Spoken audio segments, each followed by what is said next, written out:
So welcome, everybody. Thank you for being here with us today. We are so happy. I'm so happy to finally, we've been trying to meet first for a coffee. Yes. And then, And yep. then Mhm. first was Australia, wasn't it? Yes, I Had was to in go to Australia and then pandemic. And Yep. now we haven't never met in person, but here we are. Yep. For those who don't know me, I'm Gabriella Di Laccio. I'm the founder of the project and charity Donne Women in Music, which promotes women in music from past and present. And funnily enough, was also a woman who I think brought us together, no, Barbara Strozzi, I Yeah. guess. I mean, Barbara is just, Yeah. yeah. Cian and I, we know each other from Twitter for, I don't know, 2-3 years almost now. And it's lovely to have you here today. Oh, For those who don't know Cian is a writer, musician, academic, trans, queer, feminist activist. Cian is also the co-founder of the UK's first national queer youth organization.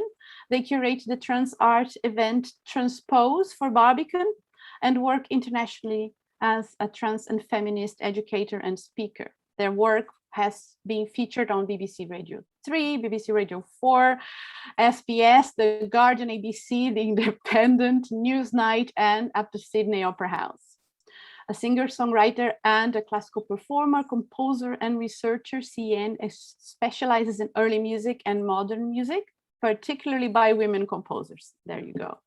Welcome, Cian. First of all, a million thanks for, I would have said that before anyway, but as you know, many people know now that I read your book.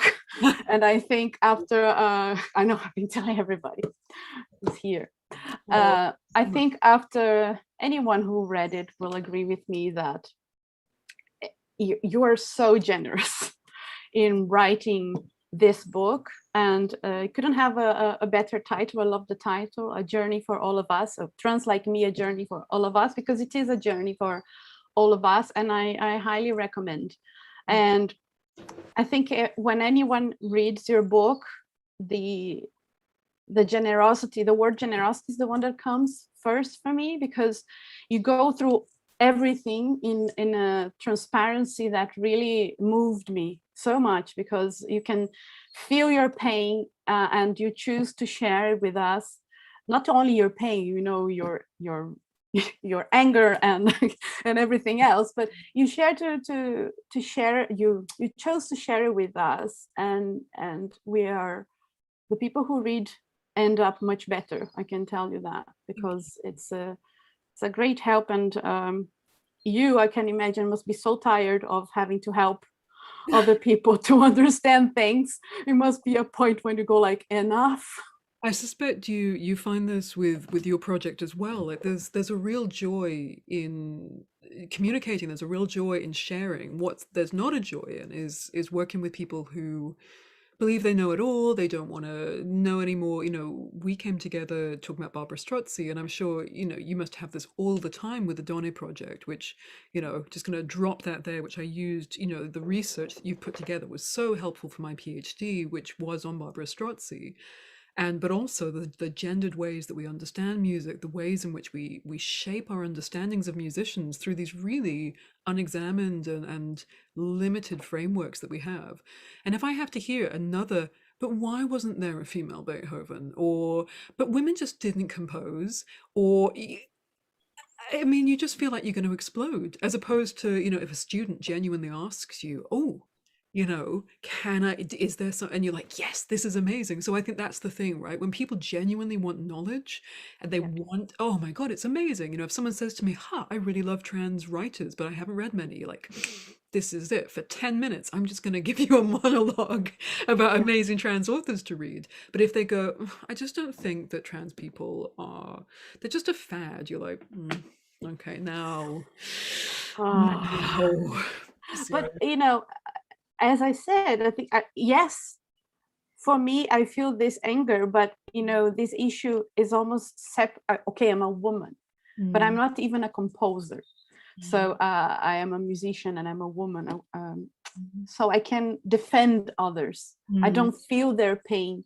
I feel their pain from a distance, because I speak to so many women, mm, and it's heartbreaking, you know, because I always say that we as performers, we have a voice because we, you know, your neighbors have to hear you singing if you start singing, as you said, right? Yeah. But a composer, you know, we need to perform this music. So I feel like an activist for Rio, but when you talk, you also going through your own experience.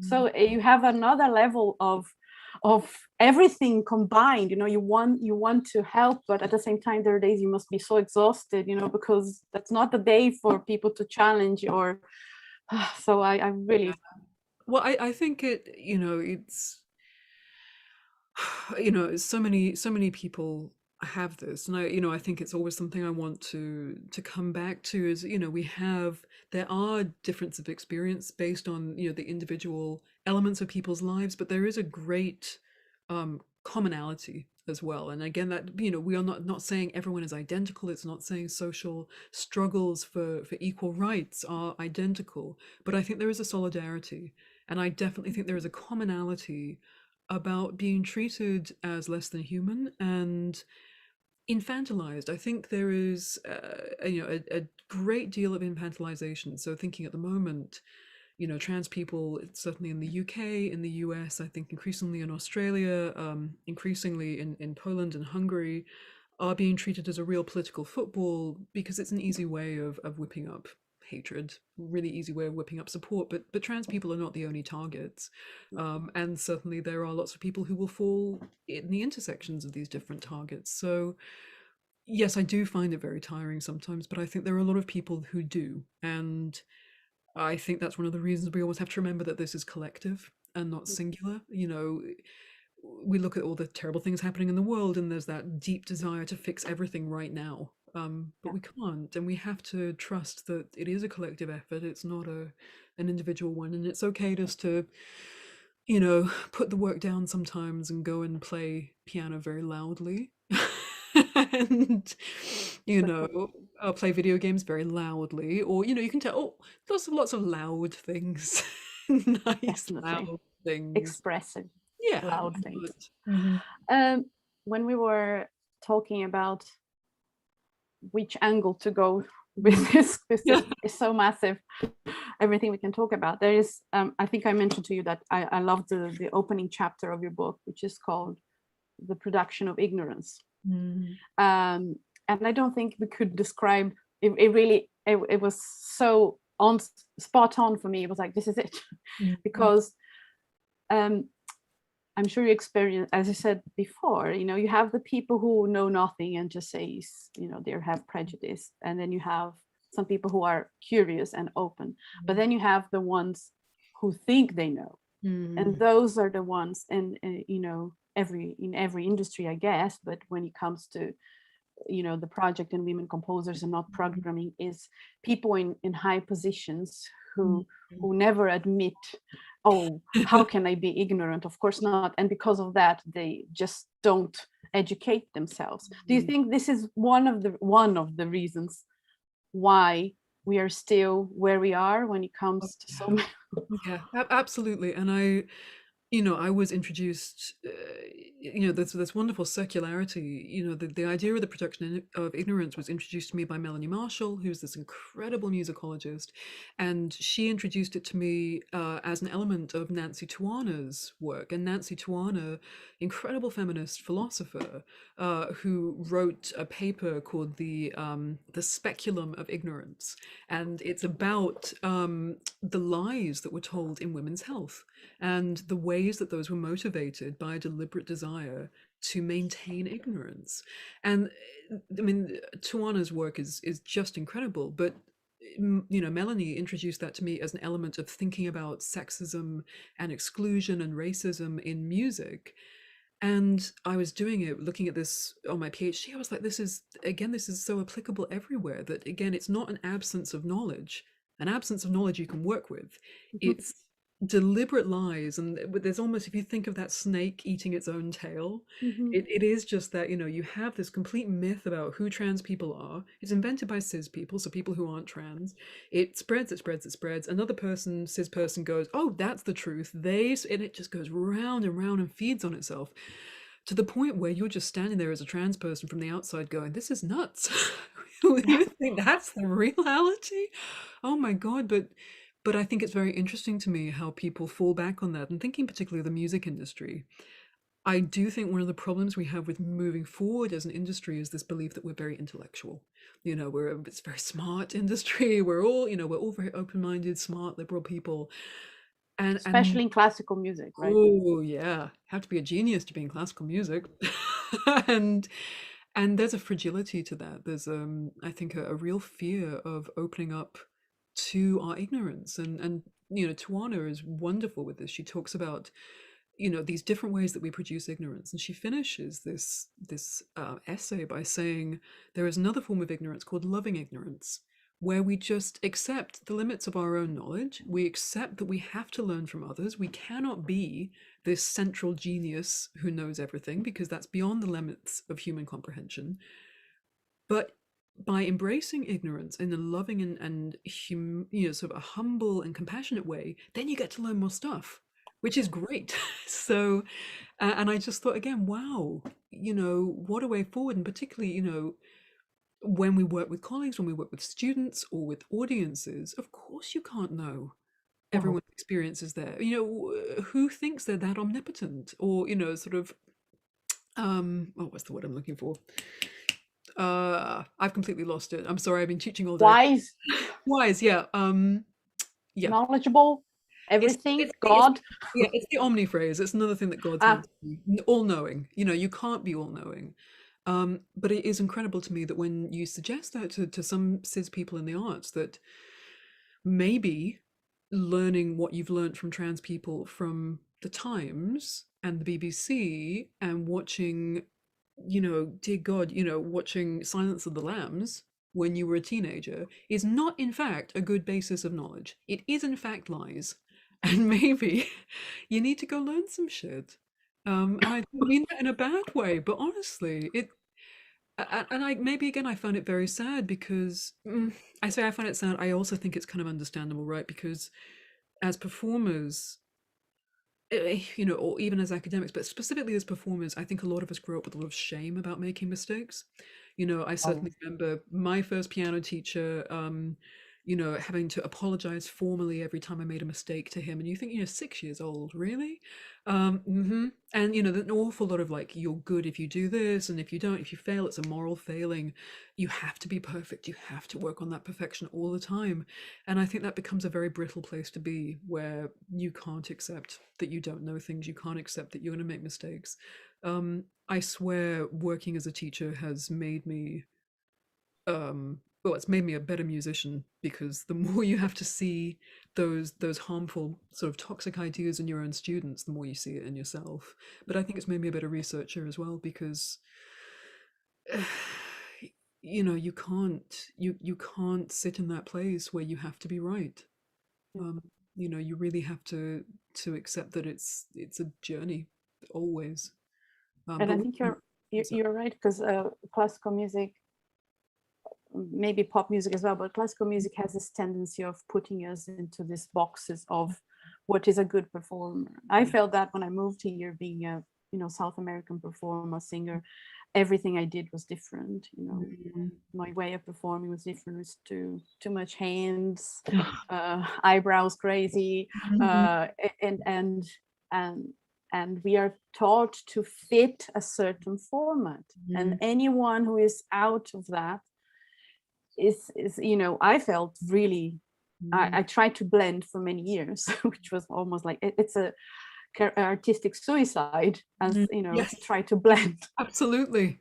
Yeah. You're trying to copy or imitate or be, and it could be, maybe if I was studying in Buenos Aires, maybe I could blend a bit more, but here I wouldn't blend, and then you feel less, and then it's awful. There is a bit of your book, sorry, I have to read, which is it's about sex, but it applies to that. My final point is a simple one. You say that when it comes to what we know about sex, what we need most is humility. We do not know it all yet. We don't even know how little we know. And it's exactly that. We don't know how little we know. And I think the sooner we, all of us, understand that, the quicker we can move forward, because Absolutely. we don't even understand as a society everything that a trans community has to go through. And let's now talk about what's different when you're a trans musician as well, because then you have other levels of things which maybe if you work in an office you wouldn't have. But so what's different? Well, I really wanted to come back to your point about blending, because I think this, again, I've just I asked online people, sort of what they wanted me to talk about, and had a fantastic response. I've got one from Alex Temple and one from Aidan Feldkamp, and they both talked about this idea of classical music being built on cis-normativity and on this real idea of a binary gender. And cis-normativity, if you haven't heard it before, is this idea that gender is incredibly rigidly defined, and incredibly rigidly defined in a way which, men are men and women are women, and they have to stay in these very narrow boxes, and it has to look very normative, and it can't pass certain limits. And I think about this blending all the time, and I think, this is a trans issue. This is an issue that every trans musician comes smack head on against, whether, like me, they're a genderqueer person, or someone else who would sort of say they're non-binary or agender, or whether they're a trans man or a woman who's considered like, you can't be a woman or you can't be a man. We're just considered way too different. But it's everywhere. It is absolutely everywhere. God forbid you're a woman and you sing tenor. God forbid that you want to get up on stage and not wear, think of concert wear. This element, both Alex and Aidan, brought up the point of voice types and concert wear. And I mean, it boggles the mind when you actually stop and think about the difference between what you see people wearing on the street, or what you see people wearing when they feel comfortable with themselves, and then that incredible, so very classist and very sort of I'm not trying to say that people shouldn't enjoy wearing what they want. And, if you are a woman and enjoy like you're wearing a wonderful lipstick, it's fabulous. I'm not saying people shouldn't enjoy themselves, but again, could you imagine going to a recital and Jonas Kaufman just decides he wants to rock some lipstick, and not being a statement on gender or for but just because he really felt like wearing some lipstick? It would just be laughable. You couldn't, it would become an event. And this is something that probably people don't even think about. For example, if you sing in a choir and you have to have a uniform, would you lose a job if you decide, oh, I don't want to wear a dress, I want to come? And would you? Well, a lot of trans people I know, yes, have gotten into horrible, horrible trouble with, either that before they get the job, there's this, oh, we need to make sure that you're going to look normal, or you're told explicitly that you won't get the job because you don't look right, or there's this horrible thing like before a show of like, oh, can we just check that you're not gonna, and it's, we're in Britain, so there's an awful lot of, we don't want to embarrass each other, but also you're embarrassing me by existing. And it feels like such a small thing, right? It's concert blacks, right? Just wear something black that you can wear in a concert hall. Doesn't really matter what. And yet it provokes this enormous amount of anxiety, an enormous amount of, I think I've seen from the people who want to put forward this idea, a defensiveness where they do not want to engage with what this does to people, how it humiliates people, how it makes people feel less than, or cuts them off. It becomes like a very flustered, well, we just want people to look smart. Well, we just want the audience to know what they're looking at. Well, we just want, and again, that refusal to actually take that step to listen and to engage. And I think that normativity of, men are men, women are women, and what man means or what woman means is so narrow, that is also behind this idea that women can't compose, that men are composers, that women are muses, men are composers, that women can be singers, but euphonium players probably not. Men shouldn't be singing in high voices unless it's a very specific countertenor sound, but only then in certain our whole musical life is rigid and very fragile with all of this. And I think it would benefit us all to pull it apart, frankly. But can I ask you something which is completely, don't you have, are you protected by any kind of legal? You are, and I'm pleased you've said that. You are, and this is one of the things that I mean. I'm going to be really evangelical here. If you're not a member of the Musicians Union, please join. You know, we really do need strength in numbers. We need to join our professional organizations. The MU has been fantastic.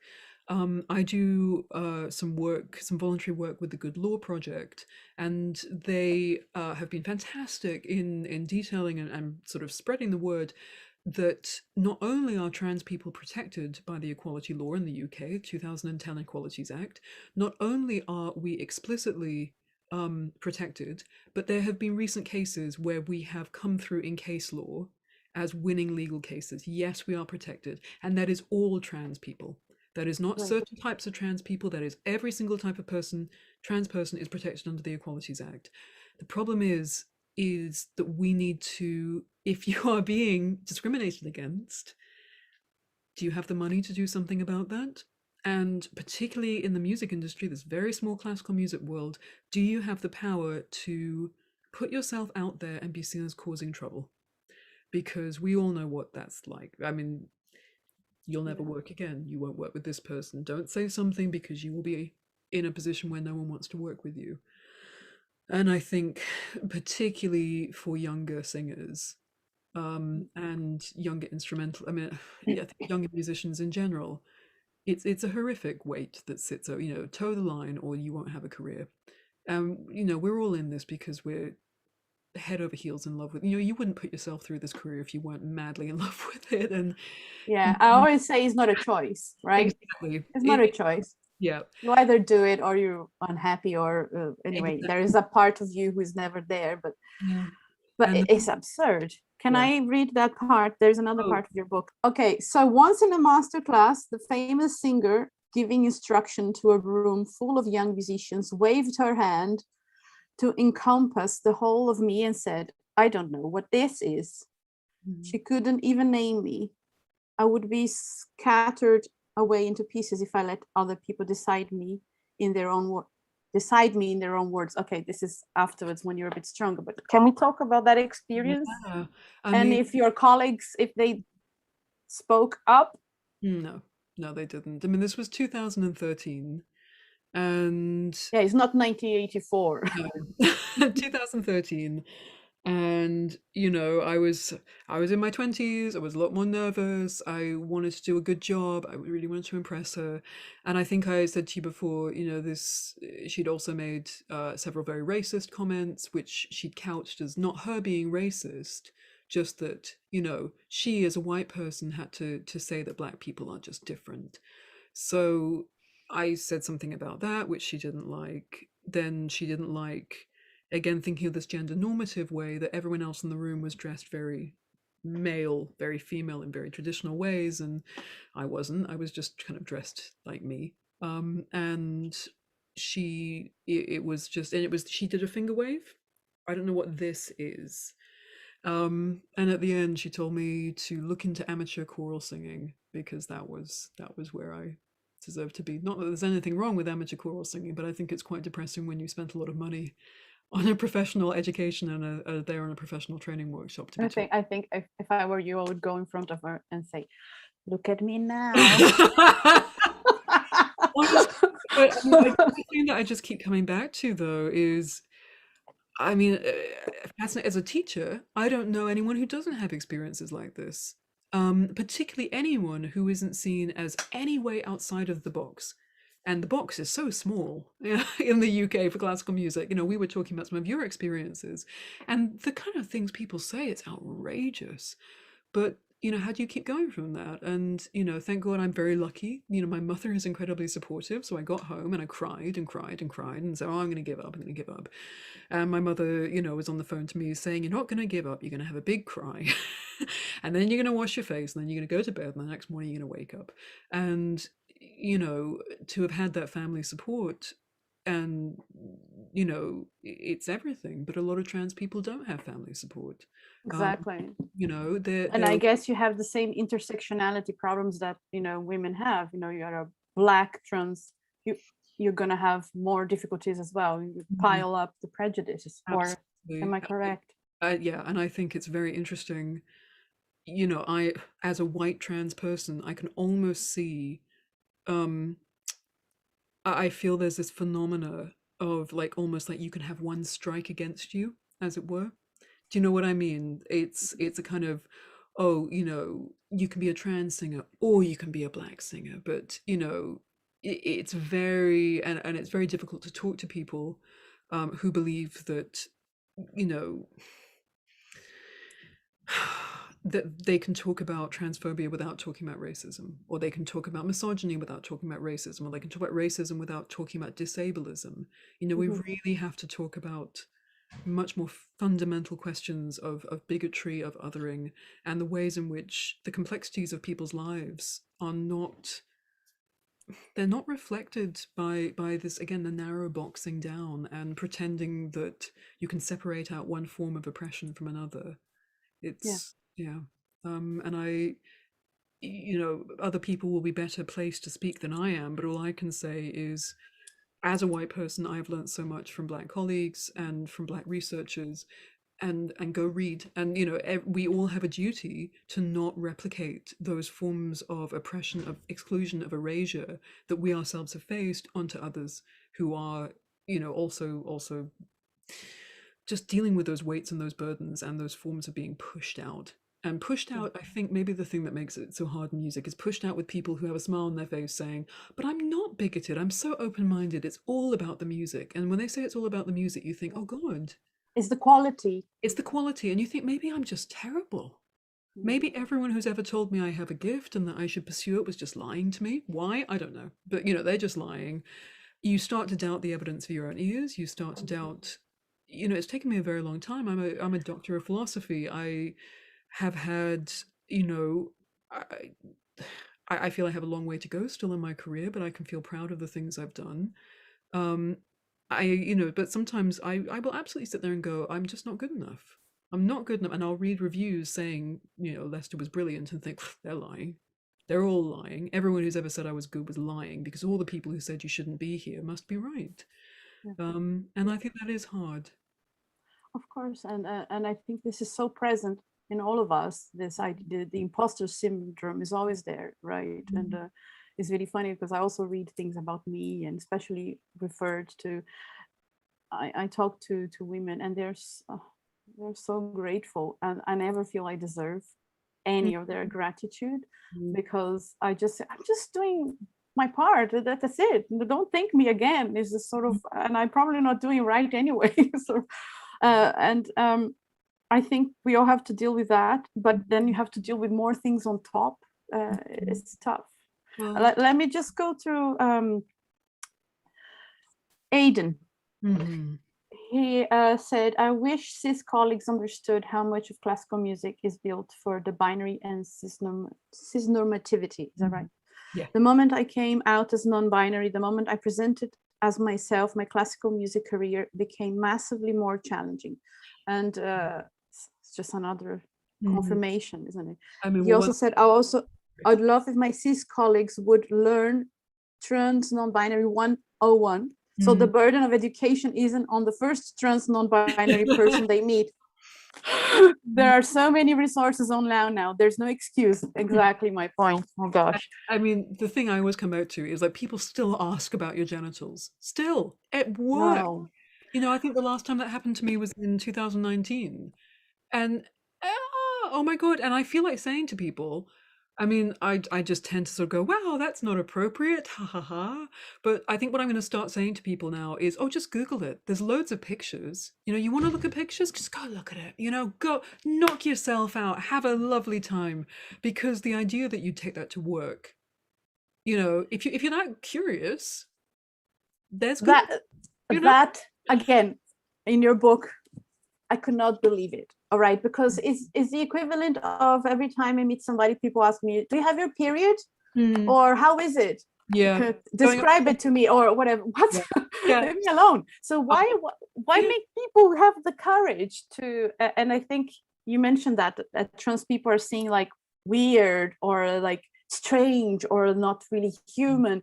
And but where, why gives people, I don't know. I'm Well, sorry, I'm for, just for too me, shocked. yeah, but I think it comes back to like who is like fully deserving of like basic respect and who doesn't. I think it's really telling about, and I think of one of my best friends who uses a power wheelchair, and it astounds me the way that people will go out and people will talk over him like he's not even there, or they'll touch his wheelchair or touch him, and you're just like, what the fuck is this?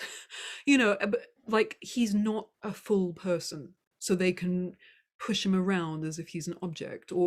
And I think there is that, it's that dehumanization, right? That, of course, don't ask me about my genitals. I mean, again, could you imagine?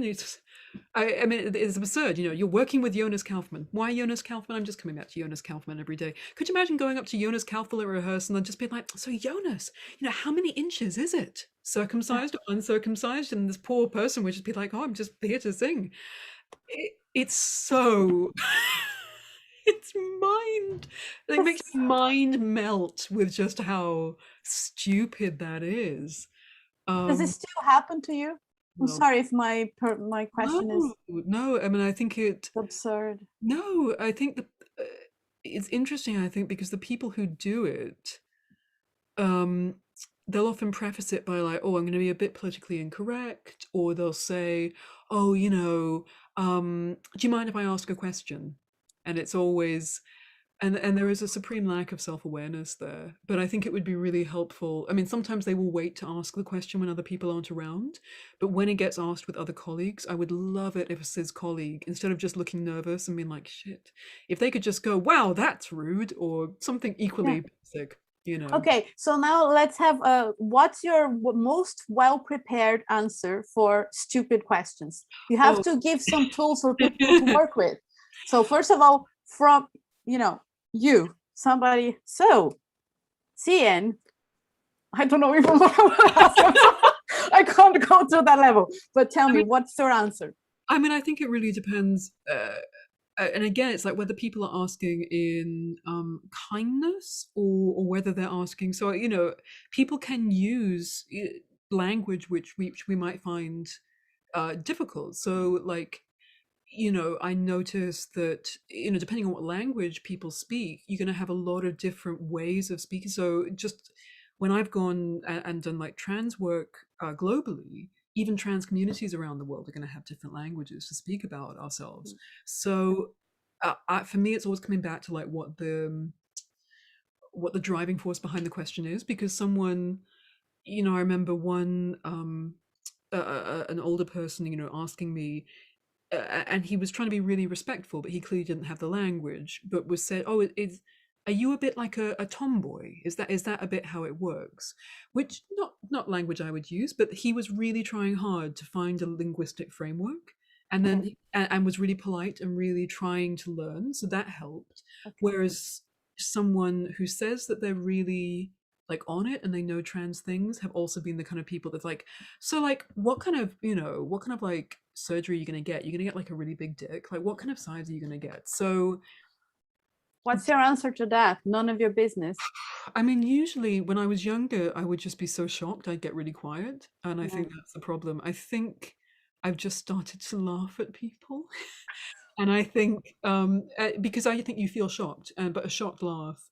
And I think the most powerful tool which I have found and which I've been taught is just turn it back round. Why would you say that? Why? And I think that's always a very helpful way. If someone is very belligerent, it can wind them up a little bit more. But if they have any ounce of sense, I think there's a real sense of, why did I ask that? Or suddenly having to explain why they thought it was okay to ask that. And if it's a genuine cause for knowledge, it can actually be like, oh, actually, it can be a little light bulb moment. So I think if I'm just trying to think, I think laughing is a good laugh and ignore, but it's hard, as I said, normally the laugh when we are in situations like that is a painful laugh that we're just laughing so we don't cry because we are actually in pain. Yeah. Yeah, And I think so it's hard as well if it's a colleague, quote unquote, at the same level as you, that you can afford to say that's not appropriate. If it's someone who's hired you, oh god, well then oh gosh.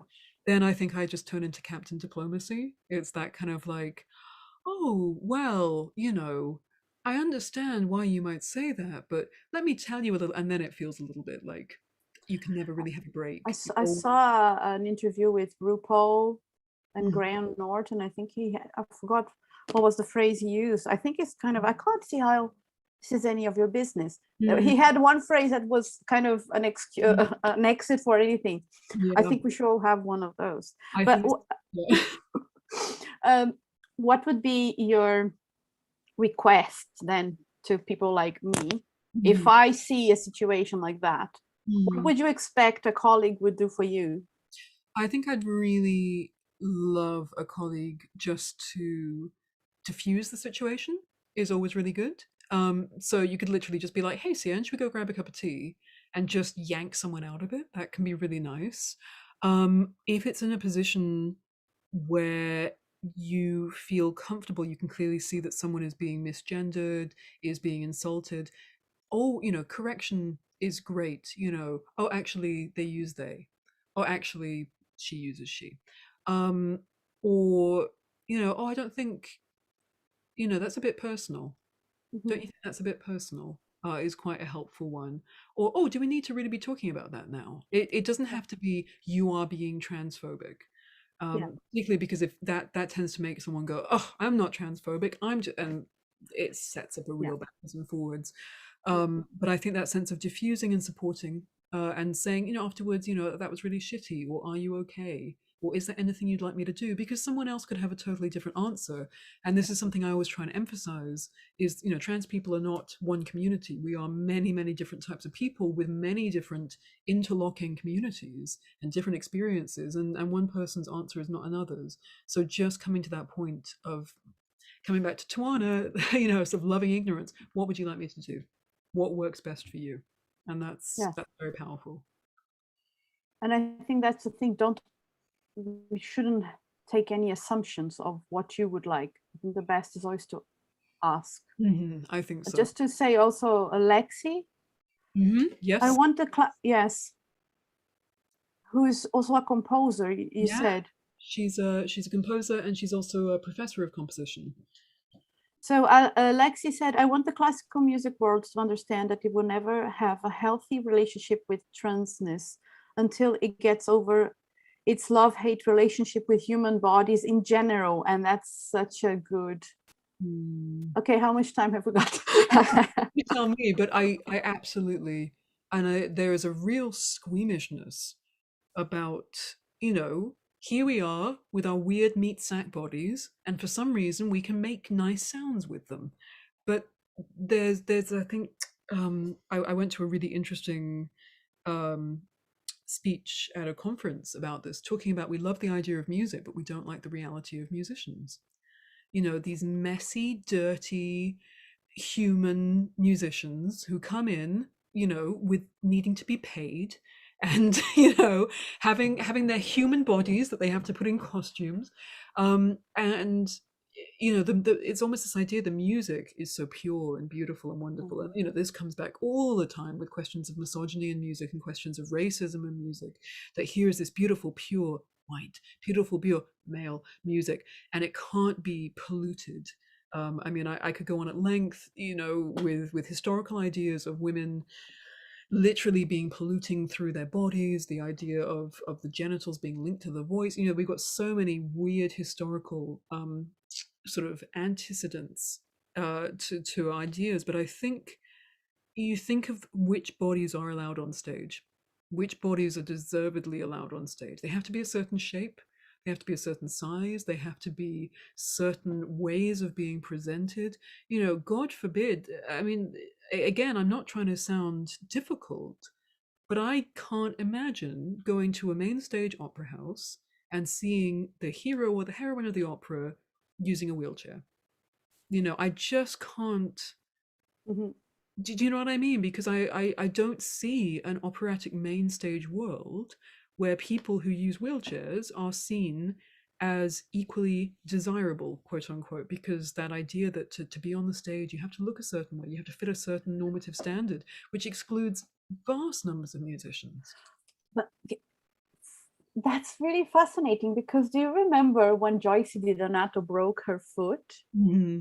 Do you remember many years ago at the Opera House, and she was doing Rosina, she was singing Rosina, Barbara of Seville, and then she decided to continue, and she finished the season on a wheelchair. And it's on DVD. It's a massive, it was a massive sellout, because it was amazing. And that's a question, why don't you use that as an opportunity then to... But I think what I found so interesting with that is it really played into, look how brave she's being. It's how brave she's being continuing, rather than just like a daily reality of someone being like, oh, I use this. This is an accessible, adaptation I've got, which is really helpful for me. And I think that there's a lot of really good work being done talking about sort of sizeism, and about how fat bodies are seen as wrong, and how it's so normal. I completely forget the name. I'm so sorry. I will retweet it. There was an amazing article that was done about sort of this sizeism in opera and this fat phobia in opera. And again, I think you could say in classical music in general, that you have to be a certain size, otherwise, it's audiences don't want to see that. And just that physical presence has to be a certain thing.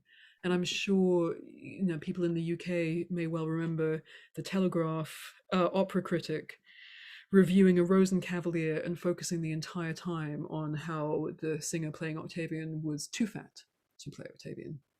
I wasn't that she had a baby and she was wearing a corset. That wasn't her decision, of course. It was the director, and who cares anyway. I think this was actually a separate incident. I think I think there are more than one, actually. I think I mixed them too. No, and so I think it was the same music critic, though. Yes, it was. Yes, it was. And dear God, and people engage. Mm-hmm. And I mean, for all of us, could you imagine? Again, I'm just trying to imagine. And I can't imagine going to a concert where the lead solo violinist has decided that she doesn't want to shave her legs, or she doesn't shave her armpits, and actually she doesn't feel like wearing any makeup. Could you imagine? I can't. And I think that it's really we are far away from where we should be. Yeah, I think so. I mean, I see people doing amazing work, so I am very, very hopeful. What I see on sort of more independent circuits, what I see with people making their own art, I think I just get very depressed watching some of the sort of the big main players taking their sweet time. When this is not new, people have been talking about this for such a long time, and come on. Yeah, exactly. I had a Zoom call with the brand ambassadors in Brazil in March, and one of the women she's a pioneer in like electronic music, not only in Brazil, in the world actually. She worked with Berio and premiered Stravinsky's piano concerto and stuff. And she's 80 something. I'm sure she doesn't mind I tell her age. Josie Oliveira, look her up. And she said, well, have people talk about all this conversation about equality and gender as if it was new. This is, I was living this in the 60s. Very little has changed, and she's very pragmatic, and which was a bit sad to hear, because we all want to feel more hopeful. I have more hope for the future generation, definitely, because I think children and they are less bothered by is becoming more common to them, so maybe they will learn. I think I'm just in awe the work that's been done by so many generations of sort of LGBTQI activists, and watching that bear fruit with sort of younger people. It is amazing. And I think I'd like people, again, thinking particularly in musical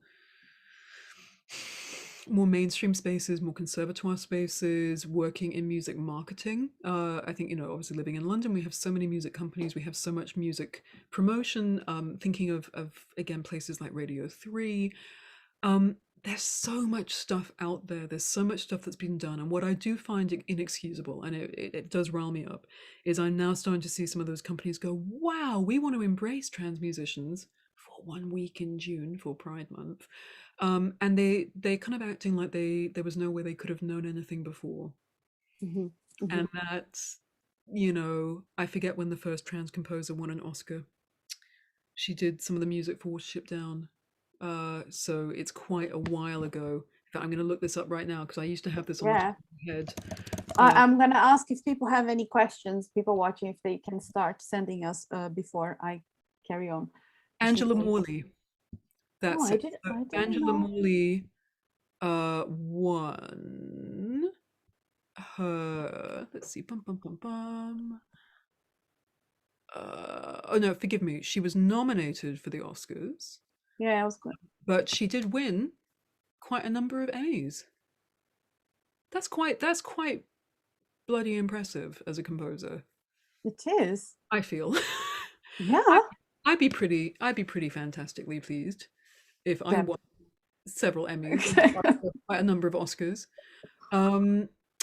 Yeah. And I would love to have heard about her. Exactly, and that's the whole story why it started Donny anyway, because we would have loved. And I think now we are getting to the end of this chapter. We might have many others. So, and I think that's exactly what I'm saying. So how do you balance, right? So I have my own questions for you now before we finish, but how do you balance being, okay, of course you have to be a role model for others, but you also want to, you want to have your life. And more importantly, you want to be seen as an artist more than anything. Yeah. So how to balance, okay, I am a trans artist, and that's important for the role models for future generations. And I think we always want to be that for the people behind us, but the people in our level, we just want to be artists. Yeah, I think, I mean, it is difficult, and I think this idea of a role model, I much prefer Janet Mock and Laverne Cox talk about being possibility models. So it's not like be like me, it's, oh, if I've done this, maybe you could also consider doing that. That's lovely.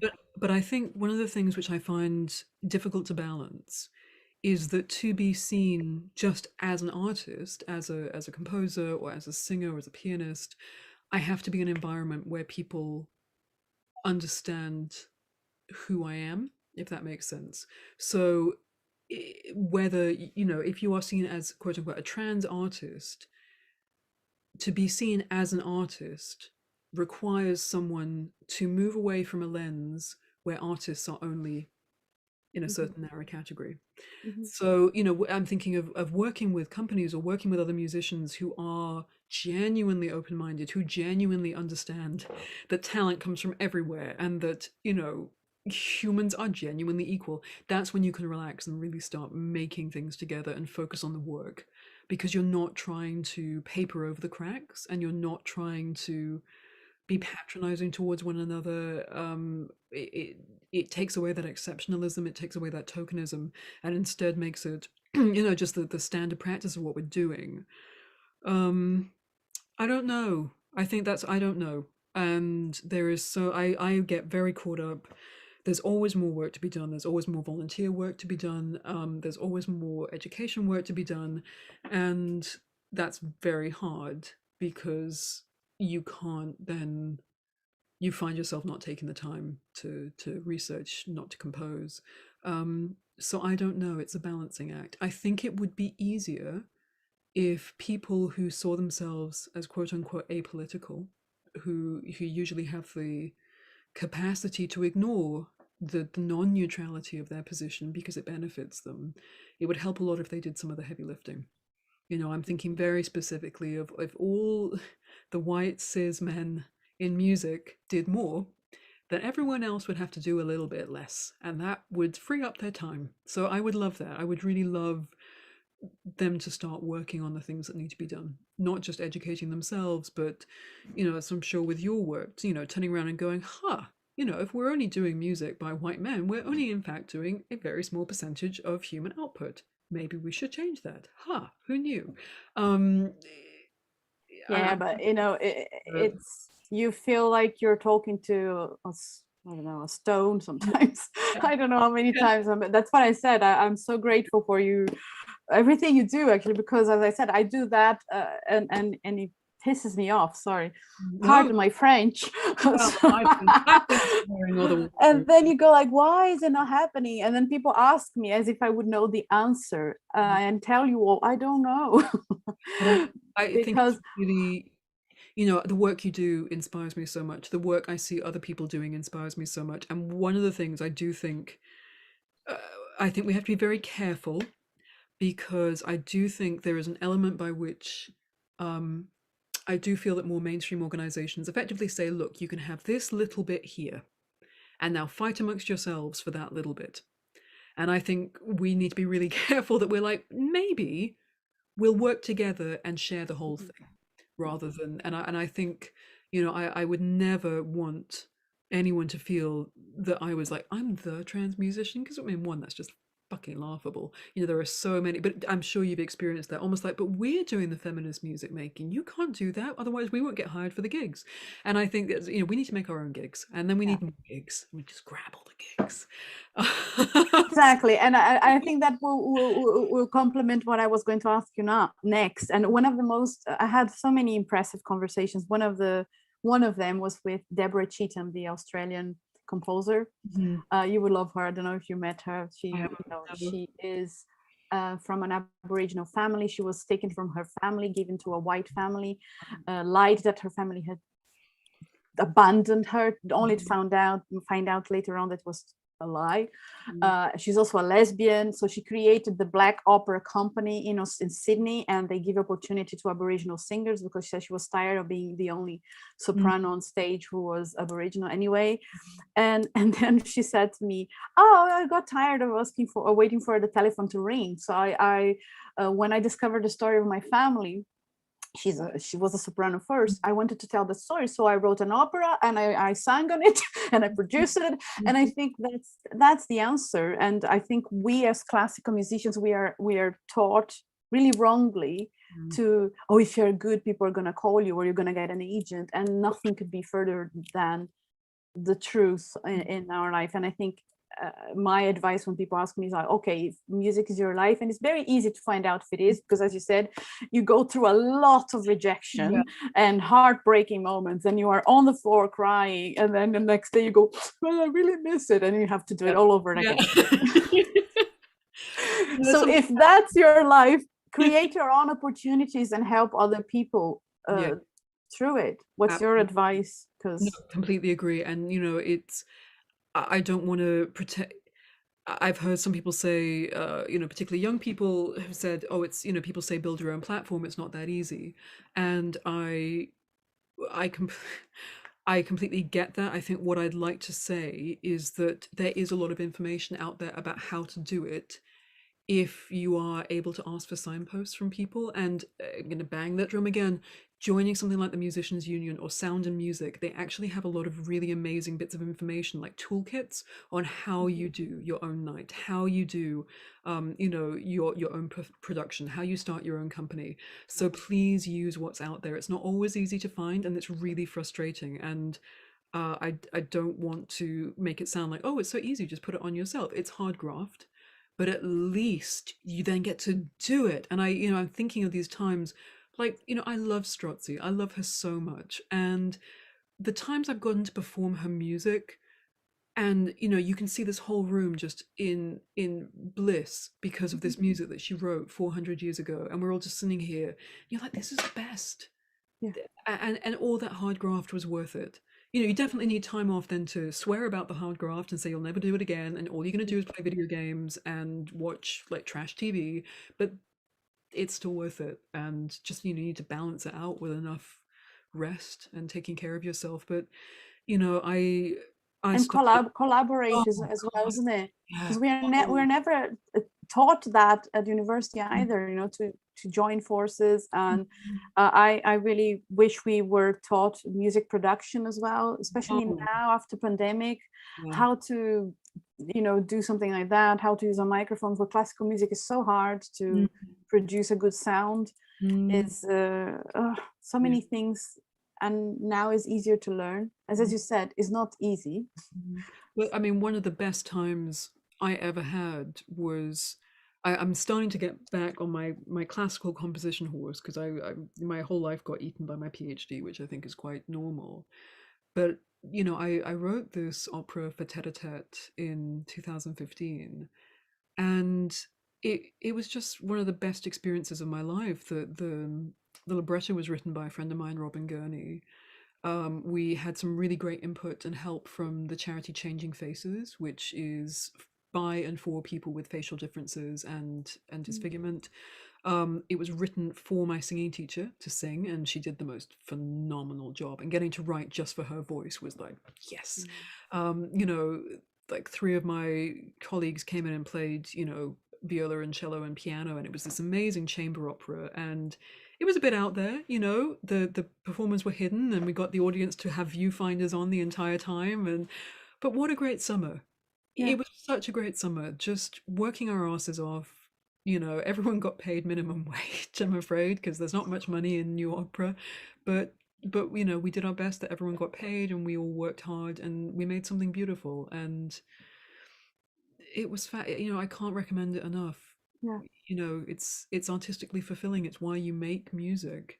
It has to be made. You can't just think about it. You can't just yeah, write about it. It exists exactly.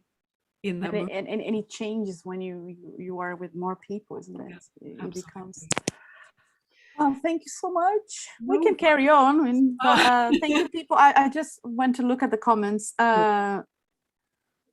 Lauren Marginson. Oh, sorry, somebody was asking. Angela Morley made her composition name as a man and was less successful and much less credit as a woman. mm, That yes, was that's Olivia. very true. Yep. So thank you so much, Mhm. CN, a million times. I hope we can meet for that real coffee Oh, that would be so nice. That would be lovely. sometime soon. Yeah. Everybody, I think I put all your social media, that Twitter and Instagram, on the Mhm. description of the video for Mhm. people to, if they want to send you a question later on Yep. or connect with you. And Yep. And go find that article about fat phobia and sizeism in opera, and I'll share that. I'll put them here on the Ah, video, on the comments of the video as well, because then when people watch, or send it to me and I can I'll send it to you. then Brilliant. add Yeah. for people watching later. And people watching later, share this video. Yeah. That's Brilliant. it. Because we didn't cover 10% of it. I had one question, which is an obvious one. Sorry, somebody sent it to me. I forgot to ask. Which is No. a very the I think is like, if you don't know somebody's where is it? Somebody's pronoun. What's the best way? To find out. I don't know anybody. No, that's not true. I do know some people who would be a little bit if you are only going to single out the person that you think is trans to ask what their pronoun is, probably not a good idea. So, good idea one, if you've worked with them, if you've worked with them in a capacity where you can just like quickly Google what they use on their website, do that. Or if it's in a group company scenario, I know it can be a bit cheesy to ask what everyone's pronoun is, but there are a lot of people that you can't tell by guessing. And it is pretty awful when there's only one person being singled out. So while we do have a lot of intra community conversations about, how do you ask for someone's pronoun? I generally find it easiest in a rehearsal period just to be like name and pronoun, just so everyone knows name pronoun. Yeah, So yeah.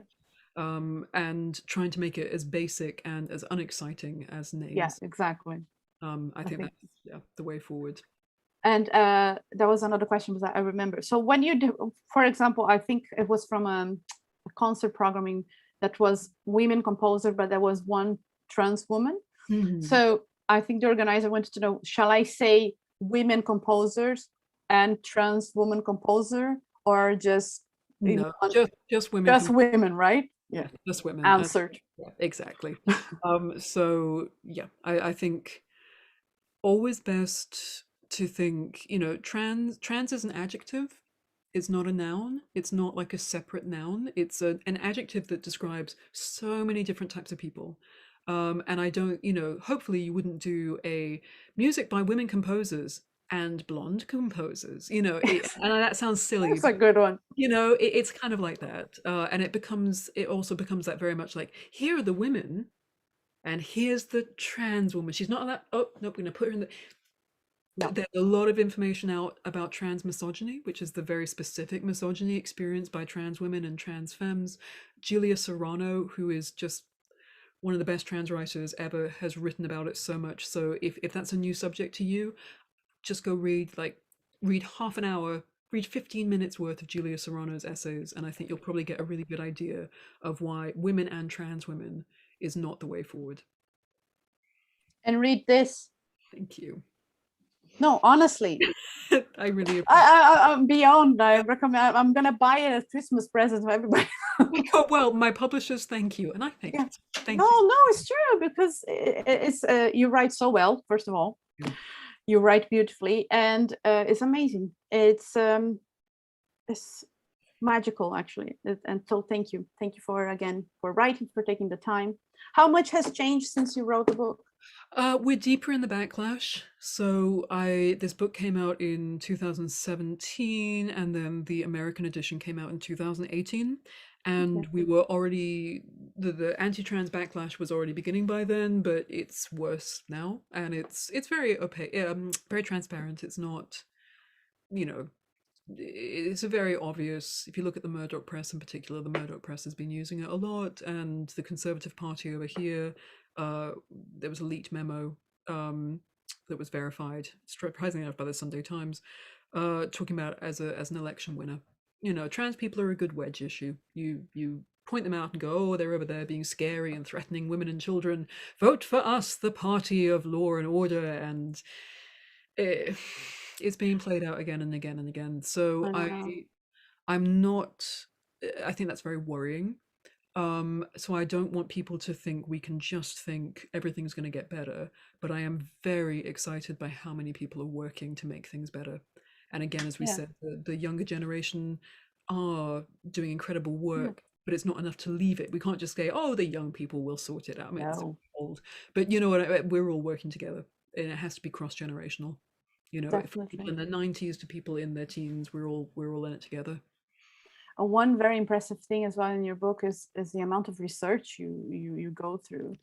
Well, I was very lucky. My supervisor, University of Huddersfield, was absolutely incredible to me, and I was doing my PhD full time, and then my agent landed this book deal, and my supervisor was incredible. We moved to part-time, and I was doing full-time music work and researching and writing this book, which luckily I'd been researching it for probably about a decade before we got the book deal, so it wasn't that it was sort of landing in. It was but yeah, there was. And one of the things, just to finish, I'll promise I will finish. Because yesterday when I posted on Donny, actually, there was that that art from Pink News, which were like what people think trans issues are, and it was pronouns and bathrooms, and then of course the next one is a million more things that people don't think about. And one of the things you mentioned in the book is out of this panic people have of bathrooms, of going in the bathroom and finding somebody who looks like a man, and oh, there's going to be violence against me. And the truth is that it's never been, at least in your research, there's never been 0 cases of a trans man or attacking somebody, but the opposite is happens all the time. So yeah, I mean, I think at the time of that research, I couldn't find a single case. I think you could probably find less than one hand cases now. But what you find over and over and over again is that bathrooms, you do not make a bathroom safe by putting a stick man or a stick woman on the door. And, very seriously and very sadly, I know a great many women who have been raped in toilets by men who just, not trans women, not trans men, not non-binary people, just men, cis men who walk in and they're predators and they know they can get away with it. I remember my undergraduate when I was doing a course at SOAS, they had rape alarms installed in the women's bathrooms because there had been a series of assaults in there, again, just by men walking in, cis men walking in because they knew they could. So I am sick to the back teeth of hearing that trans women are a risk when you've got no data, no evidence, nothing to back that up apart from hatred. And yet, every day, all women are raped. Trans women, cis women, trans people of all genders are raped. Lots of men are also raped. And I as a feminist and as an someone who is anti-sexual violence, it breaks my heart that we are allowing people to waste our precious time by talking about whether trans women should be allowed to pee in peace when trans women are subject to some of the worst sexual violence it's possible to know. So this is me being really, really angry, but honestly, please do, coming back to this idea of the production of ignorance, what we think we know about trans people and the idea that, oh, trans women shouldn't be allowed in bathrooms, and oh, what are these pronoun fads? Trans people are out here talking about crime, violence against us, discrimination against us, homelessness. Young trans people are hugely at risk of homelessness, but not just young people, people of all age groups, and about getting basic healthcare. So it's, and we need to talk about being safe at work, safe in the streets, safe at home. So on that note, now you watching realize how little you know. Which is the whole point of this conversation. Thank you, Cian. Thank you so much. Thank you, everybody watching. As I said, if you watched, please share afterwards, and we will see you soon. Cian, I will see you soon. You stay there. You stay exactly where you are. See you all very soon. Take care. Bye.